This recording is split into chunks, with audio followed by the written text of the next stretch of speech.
Were you surprised by Paddy's game plan? I didn't understand his game plan even. He wanted to box with Gaethje, but he couldn't wrestle him, he couldn't box him.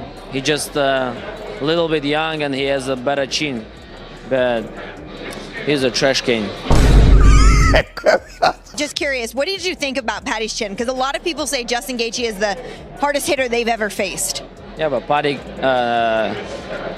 got knocked out like 15, 20 times. Yeah, Justin was like 3-4 years ago, he was different. Now it's like he's getting old and last a couple fights he got. I just felt like I did enough. I just felt like I did enough to get the job done. Paddy is getting the beat out of him right now. It looks like, Jesus, this might not end well. I saw what happened, and I won't let it slide. It's not the first time Justin will do such cheap tricks with poking eyes like those. His fight against Paddy will be his last. And UFC is only for the real fighters, not the cheater.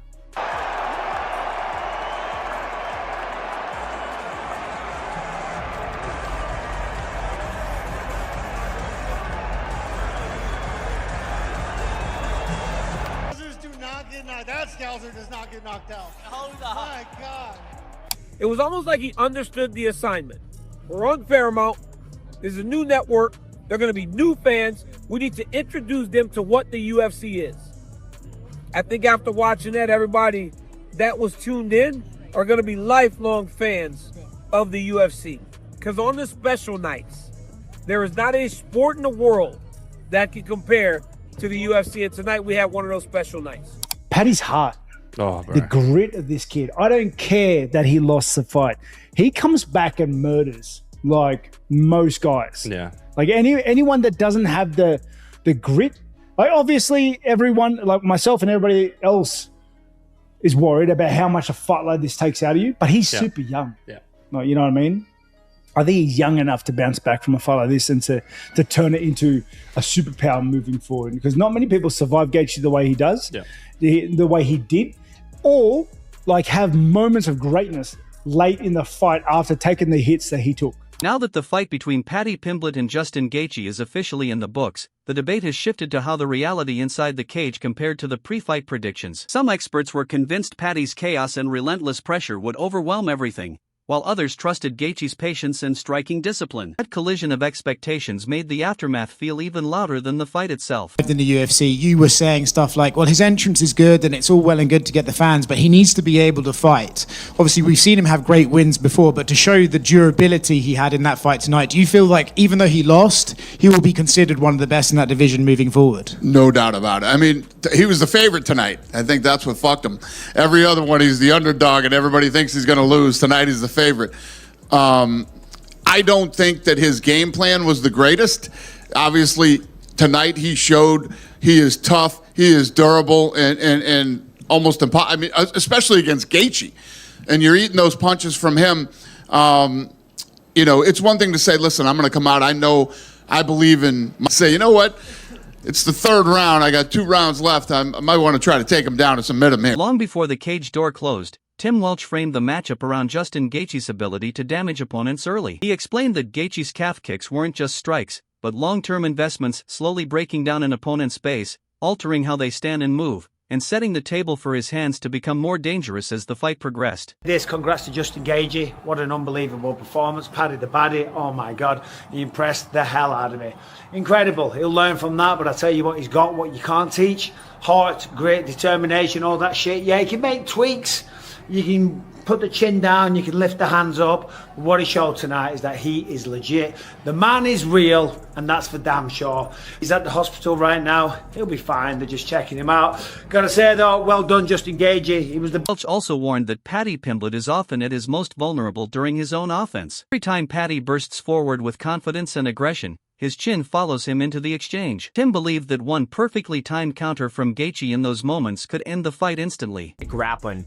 He's very, very good at grappling, and I felt that he deviated from the game plan, meaning that if I was in his corner, you're gonna move one, hands up here. I like the traditional look where you can move, you can elbow, you throw your right hand, right, left, high kick, push kick. You're just way more, this is standard. This is like the best option. But I still feel like he deviated from the game plan where think he felt that he was going to be able to knock out Justin Gaethje, and I just don't think Paddy Pimblett has that torque. Not saying he can't do it, I just don't think he has the torque to knock out a guy like Justin Gaethje, who's been in wars with guys like Dustin Poirier, Max Holloway. Max Holloway's knocked him out. He's knocked out Dustin Poirier. He's been in wars with Eddie Alvarez. He's just been in a lot of wars on the feet. But when you look at some of the things that, you know, Khabib did to Justin Gaethje, he made it look easy. He took him down, you know, past his guard, mounted him. What made the breakdown especially compelling was that Tim never treated the matchup as a simple striker versus grappler equation. He emphasized that longer fights naturally dissolve into scrambles, and scrambles have historically favored Pimblett, turning what looks like danger on the feet into exhausting grappling exchanges that drain opponents both mentally and physically. Back to this entire game plan, okay? Gaethje was going to pressure fight him, walk him down, guns blazing, turn it into a dogfight, and hopefully he outlasts Paddy, okay? This whole game plan is banking on the fact that he knows he can take more, he can deal more, and he can capitalize on it later in the fight. Okay, because and to be fair, he's got legs to walk with that because he's done it time and time again. And round 3, we saw him be like, "Okay, I'm gonna take this round off. I'm gonna back up a little bit. Dude, I'm gonna stay at mid range. I'm not gonna walk you down and just let you come back a little bit, trying to build some energy." Right? And everyone was worried. Like honestly, I saw like a glint of disinterest from Gaethje. You know what I mean? Like, I don't know. It was weird. But then round 4 just puts his foot back on the pedal, maybe knowing he's got 2 rounds left. Bar fight Gaethje. It was Gaethje of old. It was That's why Tim Welch ultimately described the fight as one decided by razor-thin margins, where a single clean shot could flip everything in an instant. Still, he leans slightly toward Paddy Pimblett, believing that across enough chaotic scenarios, Paddy simply finds his path to victory more often, even if none of those paths ever look comfortable.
I'm a Scouser. We don't get knocked out. We don't get knocked out. I take that all day. Hold on. Oh my God. gangster. Obviously delivered in the main event. It's capped off with a war. Just give us your thoughts on Justin Gaethje and Paddy Pimblett delivering a 5-round battle. Yeah, I mean, what a couple. So Paddy Pimblett at the weigh-ins yesterday says, I'm going to knock this motherfucker out tomorrow. And I was like, that's interesting. And he never abandoned that game plan. Even when, he got dropped a couple times, I kept waiting for him. I'm like, he's eventually going to have to shoot and try to submit him. Now, I didn't know Paddy Pimblett had a chin like that till tonight. And, yeah, absolute dogfight in a war, and much respect to both guys. We haven't seen Justin yet, so we don't know what his status is physically. But, I mean, is the interim, is the unification fight have to be next? Or is there a case if he's hurt and needs to be out for a while? Apparently he's 100%. So we sent Paddy Pimblett straight to the hospital, and then we're going to send Gaethje too. And Gaethje's like, believe me, I've been in plenty of wars. I'm good. So as far as we know right now, he's out. When Teddy Atlas weighed in, he shifted the focus away from raw violence and toward control. Atlas explained that Justin Gaethje needed to box intelligently, move laterally, and create angles rather than standing directly in front of Pimblett, while also acknowledging just how much Paddy has evolved over the past few years. Over the last few years. You saw him do it to Michael Chandler. He's taken on the highlight, Justin Gaethje. 26 wins, 5 losses, 20 KOs. The dude fucking KOs people.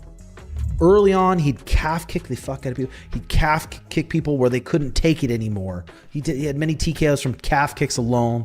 The guy is just a dense fucking ball of muscle, built for fighting, 37 years old now. He's crumpled people with his left hook. He's crumpled people with his right hand. Paddy Pimblett is going to have to be very careful throwing his flurries on Justin Gaethje. Justin Gaethje will sit down and rip a left hook, or sit down, drop his head, and launch a right hand. That's Justin Gaethje's ways to win. He could KO.